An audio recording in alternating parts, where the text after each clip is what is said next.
하나님께 영광의 박수를 드리겠습니다. 날마다 우리 함께 하시는 하나님의 은혜 그리고 감사하는 가운데 살아갑니다. 교회란 말을 헬라어로 에클레시아라고 그렇게 합니다. ek이란 밖으로란 뜻이고요, 레시아는 부르심을 받았다.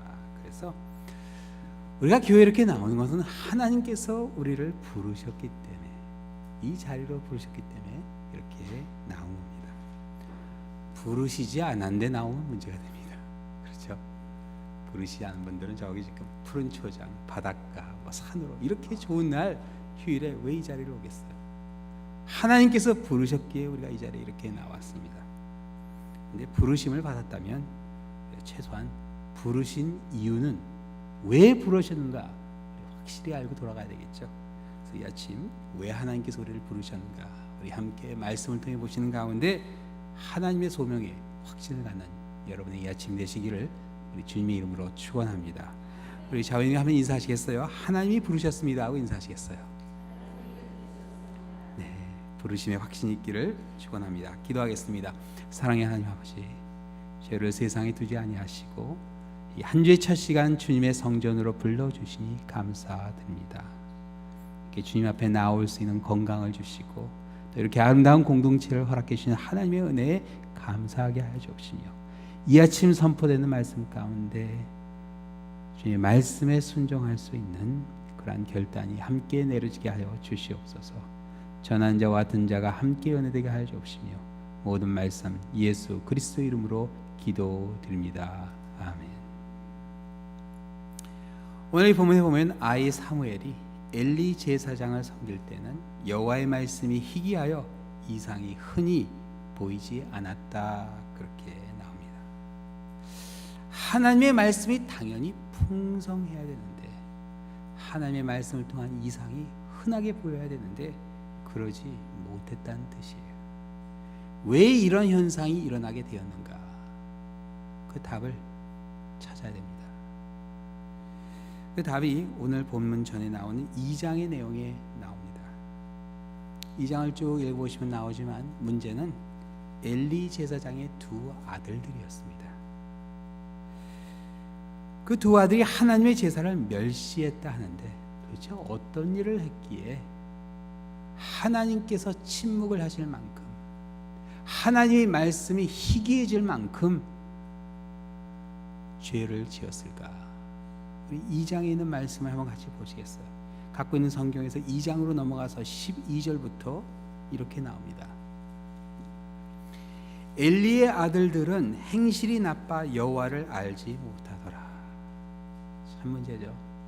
제사장의 아들인데 그 행실이 나빠 여호와를 알지 못했다. 또 13절에 그 제사장들이 백성에게 행하는 관습은 이러하니 곧 어떤 사람이 제사를 드리고 그 고기를 삶을 때 제사장이 사환이 손에 새 갈고리를 가지고 와서 그곳으로 냄비에나 솥에나 큰 솥에 가마에 찔러 넣어 갈고리에 걸려 나온 것은 제사장이 자기 것으로 가지되 실로에서 그곳에 온 모든 이스라엘 사람에게 이같이 할 뿐 아니라 기름을 태우기 전에도 제사장의 사원이 와서 제사 드린 사람에게 이르기를 제사장에게 구워드릴 고기를 내라. 그가 내게 삶은 고기를 원하지 아니하고 날 것을 원하신다 하다가 그 사람이 이르기를 반드시 먼저 기름을 태운 후에 내 마음 원하는 대로 가져가라 하면 그가 말하기를 아니라 지금 내라. 그렇지 아니하면 내가 억지로 빼앗으라 했으니 이 소년들의 죄가 여호와 앞에 심히 크면 그들이 여호와의 제사를 멸시함이었더라. 사무엘서 바로 전에 보면요, 룻기가 나오고 그 전에 보면 사사기가 나오는데 그 시대의 사람들의 하나의 그 특성이 있었어요. 각기 소견에 좋은 대로 행했더라. 자기 멋대로 자기 마음대로 행했던 그런 시대였어요. 이런 일을 제사장이 모르는 것이 아니었습니다. 엘리 제사장 두 아들 아주 엄하게 타이른 내용이 2장 22절 이하에 이렇게 나와요. 한번 또 같이 보세요. 엘리가 매우 늙었더니 그의 아들들이 온 이스라엘에게 행한 모든 일과 회막문에서 수종된 여인들과 동침하였음을 듣고 그들에게 이르되 너희가 어찌하여 이런 일을 하느냐? 내가 너에게 악행을 이 모든 백성에게서 듣노라. 내 아들들아, 그리하지 말라. 내게 들리는 소문이 좋지 아니하니라. 너희가 여호와의 백성으로 범죄하게 하는도다. 엘리 제사장은 자신의 두 아들이 여호와의 백성으로 범죄하겠다 그렇게 이야기해요. 사실 엘리 제사장은요, 정말 이걸 심각하게 생각했다면 그 두 아들을 다시는 성막에 가까이 하지 못하게 했었어야 했습니다. 내 마음이 거기까지 가지 못했던 거예요. 죄를 다스리지 못했습니다. 교회에서도 그래요. 우리가 죄는 다스려야 됩니다. 무례함, 악함, 이런 것들은 다스려야 돼요. 근데 여기 보면은 왜 여호와의 백성들이 범죄하게 되었는가? 아니, 죄를 짓는 건 그 두 아들들이었는데 왜 하나님의 백성이 죄를 짓게 되었는가? 그 이유를 우리가 발견해야 돼요. 그게 바로 하나님의 말씀이 희귀하게 된 것과 연관이 있기 때문에 그렇습니다. 어느 한순간요, 사람들이 실로에 제사 드리러 나올 때 그들의 관심이 어디에 모여졌을까요? 하나님께 제사를 드리고 내 죄를 하나님 앞에 회개하고 새로워져야 되겠다는 그런 결단이 아니라 오늘은 또 엘리 제사장의 두 아들들이 어떤 행패를 부릴까, 아마 그런 게 화두였을 것 같아요. 엘리의 두 아들들이 일으키는 스캔들에 사람들이 더 관심을 갖기 시작한 겁니다. 어느 한순간요, 우리도 같은 일을 할 수 있어요. 나 혼자만 죄를 짓는 게 아니라 내 주위에 있는 사람들까지도 하나님의 음성을 듣지 못하게 하는 죄를 지을 수 있어요. 우리가 하나님의 말씀에 귀를 기울여야 돼요. 그리고 우리 주위에 있는 사람들이요, 그 말씀에 귀를 기울일 수 있도록 도와줘야 됩니다. 그걸 방해한다면 더없이 큰 죄가 되고 말아요. 교회에서는 하나님의 말씀이 희귀해지면 안 돼요. 구역으로 모인 자리, 선교회로 모인 자리에서는요, 하나님의 말씀이 풍성해져야 됩니다. 그래서 어느 한순간 이 교회 안에서 성경 말씀을 공부하고자 하는 그런 열정이 식어버리고, 구역에 모였을 때 기도하고 말씀에 다가가고자 하는 그 열정이 식어버리면요, 그 가운데 죄를 짓게 돼 있습니다. 하나님의 말씀을 희귀하게 만든 죄로 하나님께서는 엘리 제사장은 물론 두 아들의 생명까지 거둬가셨습니다. 두려운 말씀이죠.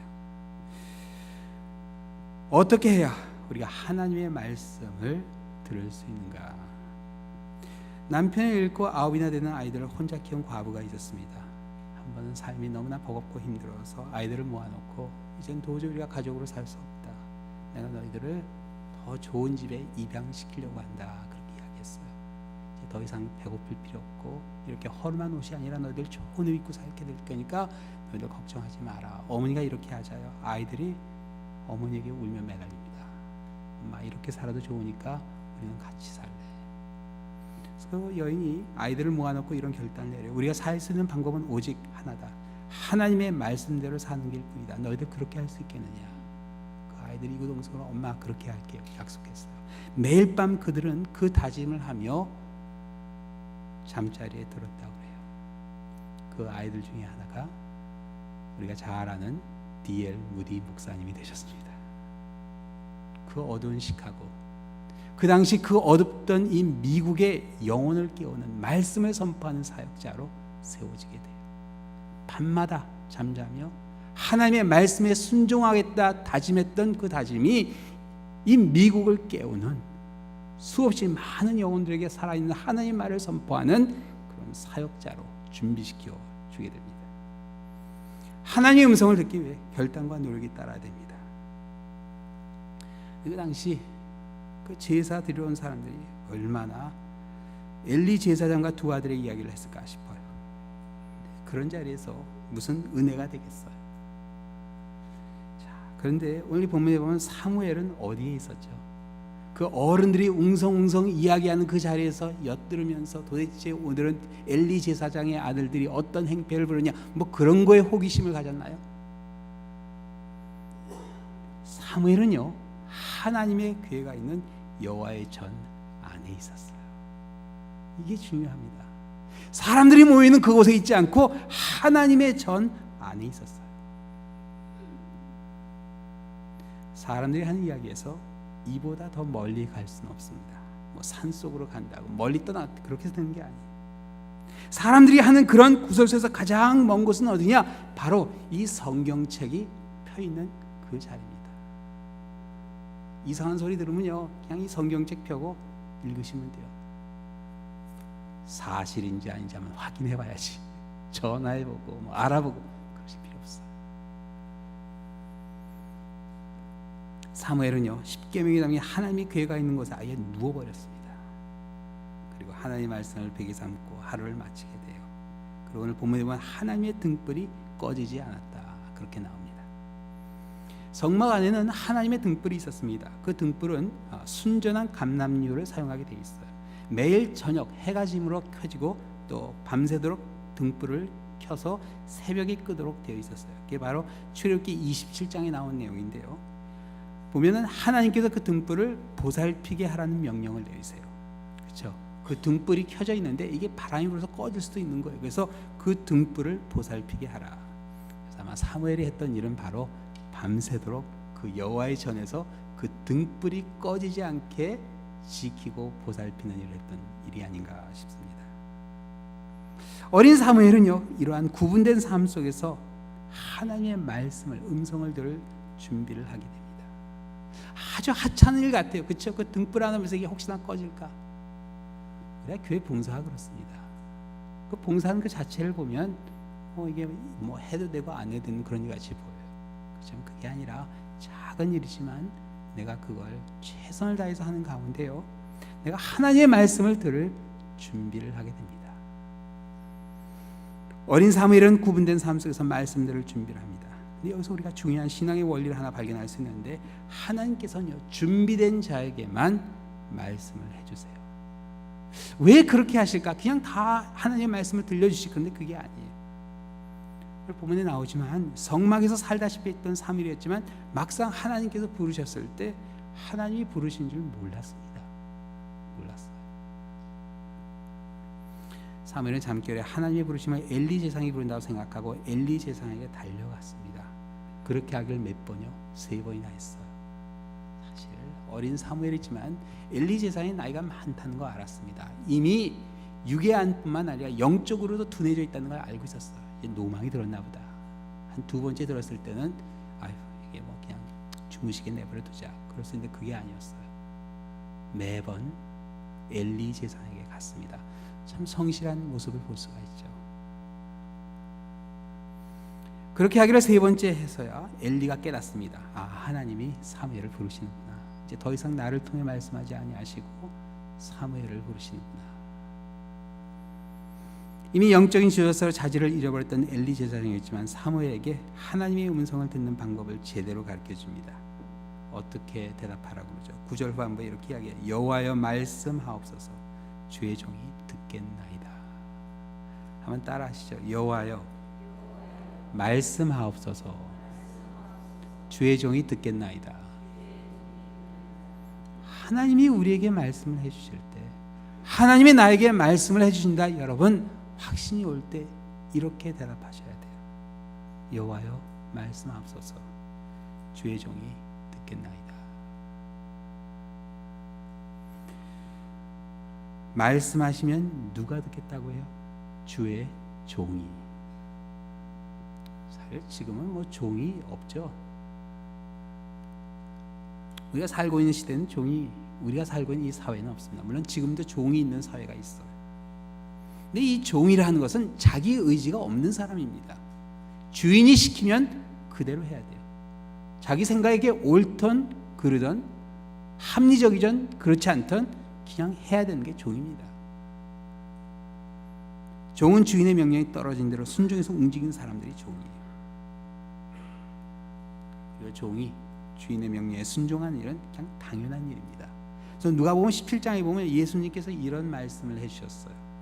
너희 중에 누구에게 밭을 갈거나 양을 치거나 하는 종이 있어 밭에서 돌아오면 그대로 곧 와 앉아서 먹으라 말할 자 있느냐? 도리어 그대로 내 먹을 것을 준비하고 띠를 띠고 내가 먹고 마시는 동안에 수종을 들고 너는 그 후에 먹고 마시라 하지 않겠느냐? 명한 대로 하였다고 종에게 감사하겠느냐? 이와 같이 너희도 명령받은 것을 다 행한 후에 이르기를 우리는 무익한 종이라, 우리의 하여야 할 것을 할 일을 한 것뿐이라 할지니라. 하나님의 말씀에 순종해서 일을 하고 나서는요, 대단한 거 한 것처럼 생생내고 앞에서 그러지 말고 어떻게 해요? 당연한 일을 했을 뿐이다. 그렇게 생각하라. 그렇게 말씀하셨어요. 다 행하는 일을 우리는 무익한 종이라 우애하여야 할 것을 할 일을 한 것뿐이라 할지니라. 그렇죠? 이게 종이 해야 할 일이에요. 사랑하는 성도 여러분, 하나님께서 여러분을 부르실 때 사무엘같이 주의 종이 듣겠나이다 라고 대답하실 자신 있으신가요? 이게 하나님을 전적으로 신뢰하지 않고는 할 수 없는 일이에요. 그래서 요한복음 10장 27절에 보면 예수님께서 이렇게 이르셨어요. 내 양은 내 음성을 들으며 나는 저희를 알며 저희는 나를 따르느니라. 내가 내 자신을 압니다. 내가 예수님의 양인지 아닌지. 옆에 있는 사람 볼 필요 없어요. 여러분이 한번 파는 내가 예수님의 양인가 아닌가. 과연 내가 순종하고 있는가. 목자의 음성을 따른 양같이 하나님의 음성을 들으면 따라야 됩니다. 순종해야 돼요.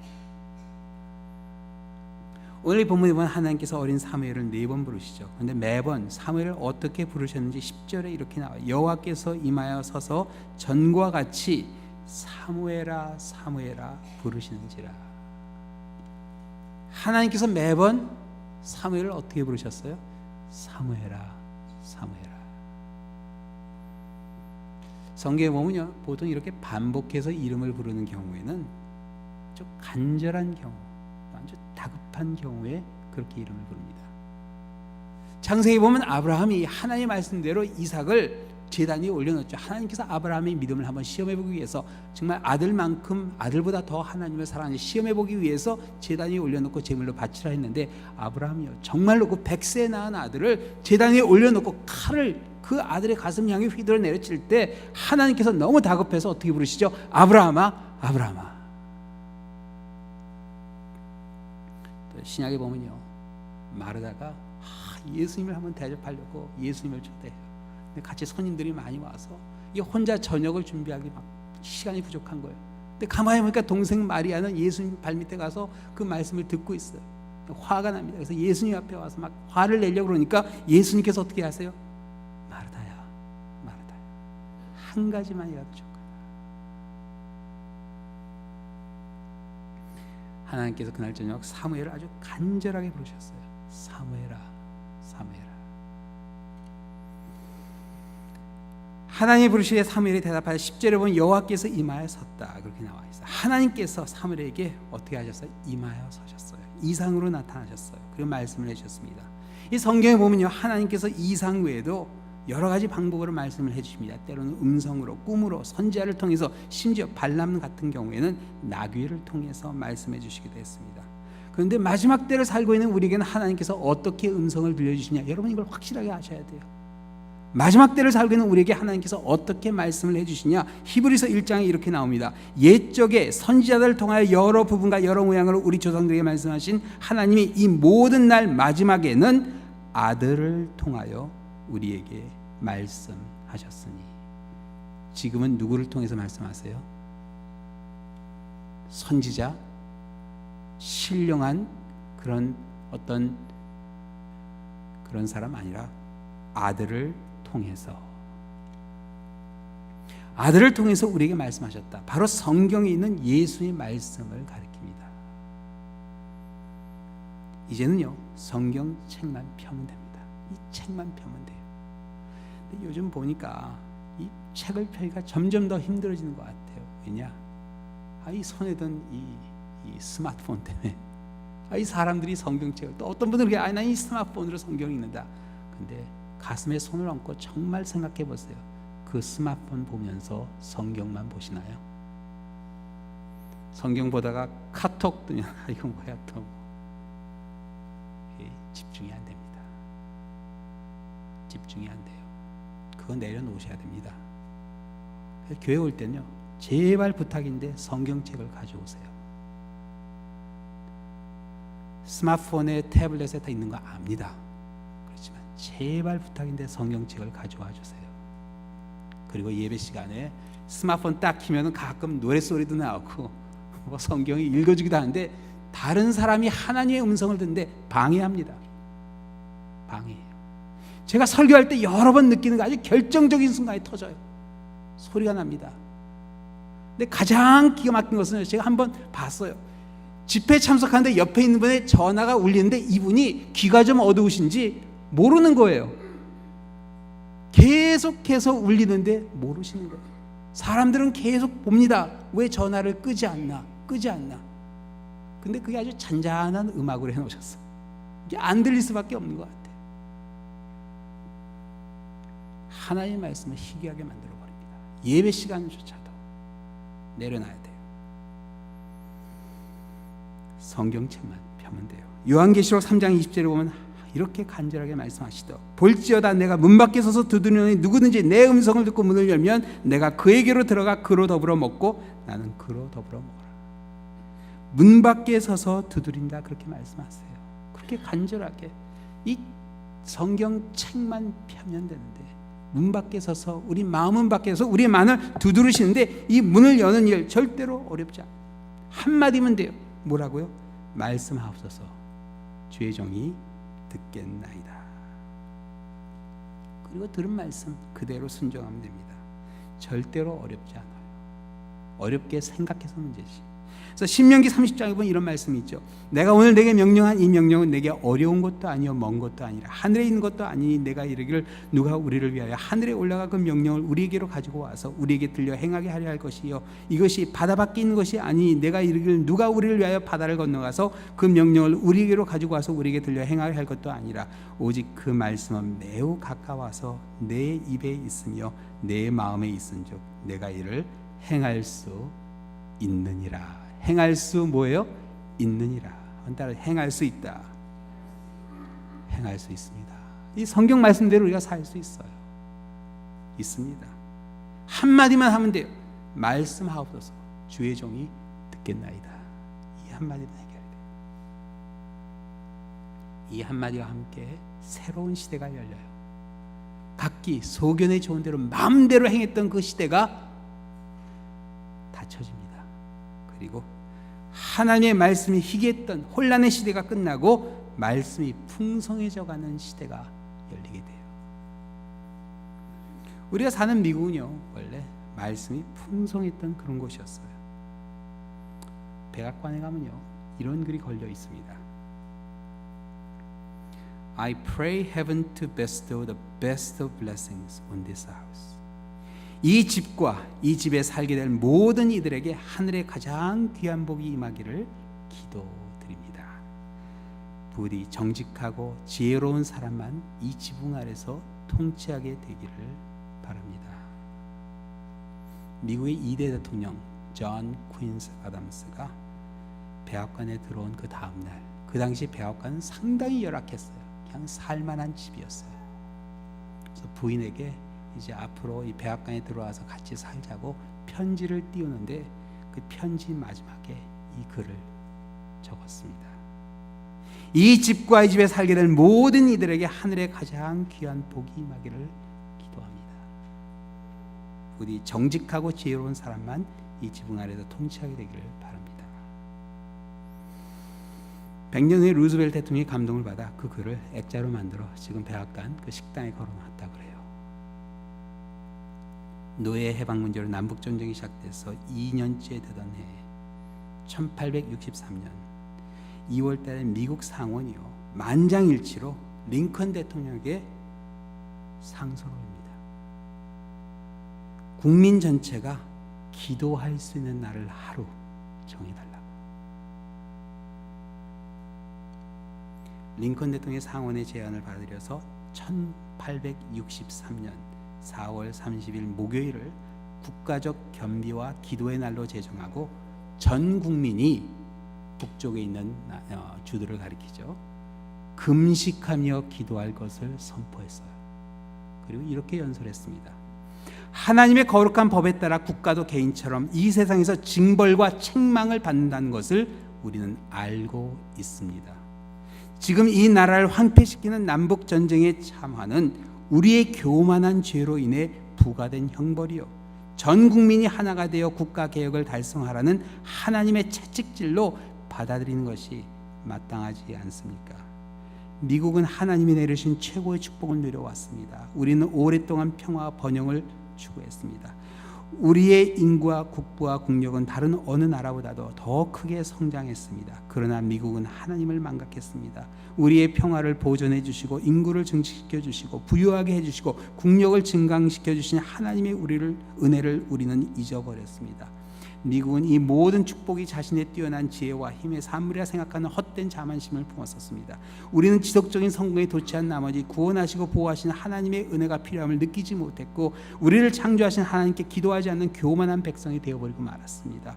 우리는 하나님 앞에 겸허한 자세로 국가적 죄를 고백하고 자유와 용서를 구해야 합니다. 그러므로 이제 상원의 요청에 따라 그리고 상원의 견해와 완전히 동의하며 나는 이 선언문을 통해 1863년 4월 30일 목요일을 국가적 겸비와 금식 기도의 날로 지정합니다. 그리고 나의 모든 국민들이 평상시의 세속적 업무를 중단하고 한마음이 되어 예배당과 각자의 집에서 그 날을 하나님 앞에 거룩한 날로 지켜 종교적 의무를 엄숙하게 겸손하게 수행하는 일에 헌신할 것을 요청합니다. 진실한 자세로 이 모든 것을 행한 다음에 국민이 합심하여 부르짖는 기도는 하나님께 상달되어 축복으로 응답받을 것이며 이 백성 전체의 죄가 용서받고 지금은 분열되어 고통당하는 이 나라가 평화와 화합으로 행복하던 이전 상태로 회복될 것이라는 성경의 가르침에 근거한 희망을 품고 겸손하게 안식을 취하도록 합시다. 하나님의 말씀이 풍성했던 때였습니다. 전 국민이 함께 금식하고 기도했던 때가 있었어요.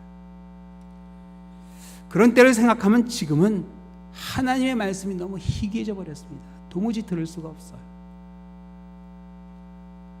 아모스 8장에 이런 말씀이 나오죠. 주 여호와의 말씀이라 보라 날이 이를지라 내가 기근을 땅에 보내리니 양식이 없어 주림이 아니며 물이 없어 가람이 아니요 여호와의 말씀을 듣지 못한